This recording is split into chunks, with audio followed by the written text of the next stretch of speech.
வணக்கம் Subiksha TV channel நேயர்களே, நான் உங்கள் அன்பான சயின்டிபிக் வேதிக் அஸ்ட்ராலஜர் அஸ்ட்ரோலஜி பேசுகிறேன். நல்லது நினைப்போம், நல்லதே நடக்கும். இந்த வீடியோல அக்டோபர் 2024 கன்னி ராசிக்கு எத்தகைய ஒரு பலாபலன்களை கொடுக்க போகுது என்று பார்க்கும் முன்னாடி ஃபர்ஸ்ட் டைம் நமக்கு சேனலுக்கு வந்திருந்தீங்கன்னா மறக்காம சப்ஸ்கிரைப் பண்ணுங்க. பிடித்த வீடியோஸ் ஃப்ரெண்ட்ஸ் அண்ட் ரிலேட்டிவ்ஸ் கொடுங்க. ஸோ தட் தொடர்ந்து நம்மளுடைய வீடியோஸ் உங்களுக்கு வந்து அடையும்.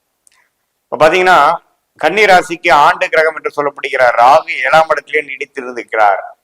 அதனால நண்பர்கள், கலத்திரம், அதாவது மனைவி, ஆணா இருந்தா மனைவி, பெண்ணா இருந்தா கணவர், எதிர்பாலினர், கொலீக்ஸ், கஸ்டமர்ஸ் எல்லாத்துலேயுமே சில ஒரு முரண்பாடான சில விஷயங்கள் போய்கொண்டு இருக்கிறது என்பதுதான் உண்மை. குறிப்பா ராகு திசை கன்னிராசிக்காரர்களுக்கு நடக்கும் பொழுது உண்மையை தாக்கம் நான் சொன்னது அதிகமாக நடக்கும். 7 ராகும் ராசிக்குள்ள கேதும் தொடர்ந்து இருக்கிறார். வரக்கூடிய ஏப்ரல் 2025 வரைக்கும் நீடித்து இருக்க போகிறார். அதுல எந்த மாற்றமும் அக்டோபர் மாதத்தில் இல்லை.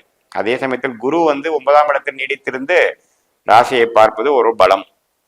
அதே சமயத்தில் 6ஆம் இடத்துல சனி இருப்பது கடன், நோய், எதிரி, வம்பு வழக்குகளை குறைத்து ஓரளவுக்கு ஜாதகரை கன்னிராசிக்காரர்களை வாழ வைத்துக் கொண்டிருக்கிறது. அந்த அடிப்படையில ஆண்டு கிரகத்துல எந்த ஒரு பயிற்சியும் இல்லாத ஒரு விஷயமா மாத பலன்கள், மாத கிரகங்கள் எப்படி இருக்குன்னு பார்க்கும் பொழுது ராசி அதிபதி ஆகிய புதனே பாத்தீங்கன்னா ராசியில இருந்து அக்டோபர் 11ஆம் தேதி 2ஆம் இடம் என்று சொல்லப்படுகிற துலாம் ராசிக்கு பெயர்கிறார். அது நல்ல ஒரு பயிற்சி தான்.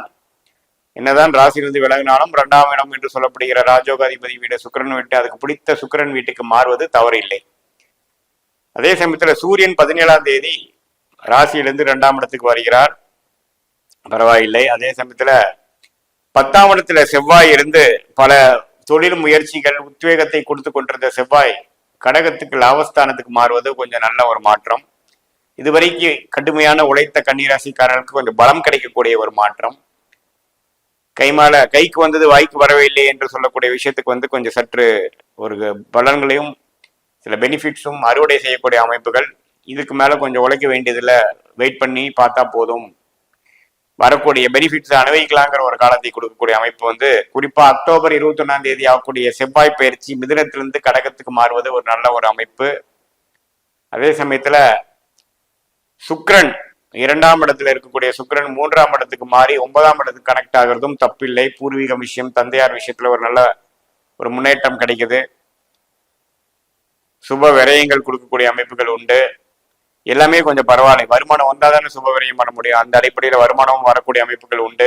மாணவர்கள் வந்து நல்லா படிக்கக்கூடிய அமைப்பு இருக்கு. புதன் வந்து துலாம் வீட்டுக்கு வரும் பொழுது ஸோ கன்னிராசிக்காரர்களுக்கு புதன் வந்து வலுத்து இருப்பதனாலும், அதே சமயத்துல 11ஆம் இடத்துல செவ்வாய் நீச்சமா போயிருந்தாலும் தவறு இல்லாமல் ஒரு நல்ல இடத்துல இருப்பதனாலும், மற்ற ஆண்டு கிரகெல்லாம் நீடித்து அதே நல்ல இடத்துல இருக்கக்கூடிய அமைப்பு இருப்பதனால் இந்த 2024 அக்டோபர் மாதம் குறிப்பா செகண்ட் ஹாஃப் வந்து ஒண்ணுமே ஒரு நல்ல மாற்றத்தை கொடுக்கக்கூடிய ஒரு மாதமாக இருக்கிறது. இது வரைக்கும் உங்களுக்கு வந்து ஜூன், ஜூலை, செப்டம்பர்ல எந்த ஒரு மாதிரி ஒரு முயற்சி எடுத்தீங்களோ அதுக்கு ஒரு பலன் கொடுக்கக்கூடிய ஒரு மாதமாக அக்டோபர் இருக்கு, குறிப்பா செகண்ட் ஹாஃப்.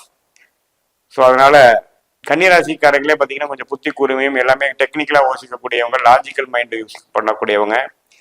அவங்களுக்கு புதனே பார்த்தீங்கன்னா கடந்த ஒரு மாசமா செப்டம்பர் மாதம் ஓரளவுக்கு செகண்ட் ஹாஃப், அக்டோபர் மாதம் முதல்ல ஃபர்ஸ்ட் ஹாஃப் ஆட்சி படம் இருந்து குருவின் பார்வை இருக்கிறதுனால ஓரளவுக்கு நிறைய யுக்திகள் பண்ணி நிறைய சில விஷயங்கள் செய்திருப்பீர்கள். மாணவர்களாக இருந்தாலும் சரி, ஏனைய வயதினரும் பார்த்தீங்கன்னா ஓரளவுக்கு புத்தி கூர்மையோடும் உத்வேகத்தோடும் செயல்பட்டிருப்பீர்கள்.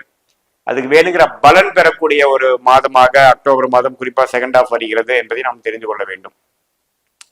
ஸோ மாத கிரகங்கள் இருக்கிற அமைப்பும் ஆண்டு கிரகம் இருக்கக்கூடிய அமைப்பும் ஆகக்கூடிய பயிற்சி அக்டோபர் மாதம் குறிப்பா செகண்ட் ஹாஃப்ல ஆகக்கூடிய பயிற்சிகளும் எல்லாமே சாதகமாக இருக்கிறது என்றும், ராகு வந்து 7ஆம் இடத்திலிருந்து நீடித்து அந்த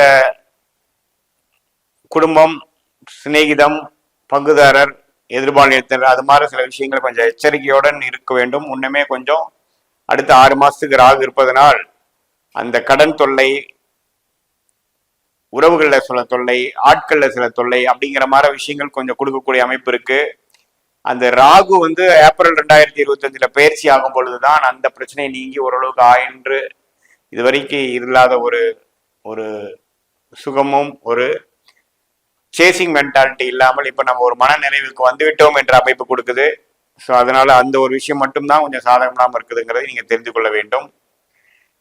இது ஒரு பொதுவான பலனை தவிர உங்களுடைய ஜென்ம ஜாதகத்தில் பிறந்த தேதி, பிறந்த நேரம், பிறந்த ஊர்ல என்ன மாதிரி ஒரு தசாபூத்திகள் போயிட்டு இருக்கு, அந்த அடிப்படையில நீங்க கொடுக்கக்கூடிய பர்த் டீடைல்ஸ் வச்சு தசாபூத்தி எடுக்கும் பொழுது இப்போ ஒரு சாதகமான தசைகள் போகும் பொழுது நான் சொன்ன சாதகமான பலன்கள் அதிகமாகவும், சாதகமற்ற தசைகள் போகும் பொழுது நான் சொன்ன சாதகமான பலன்கள் சற்று குறைவாகவும் வரும் என்பதை நீங்கள் தெரிந்து கொள்ள வேண்டும். மீண்டும் மற்றொரு காணொளியில் சந்திப்போம். நன்றி, வணக்கம்.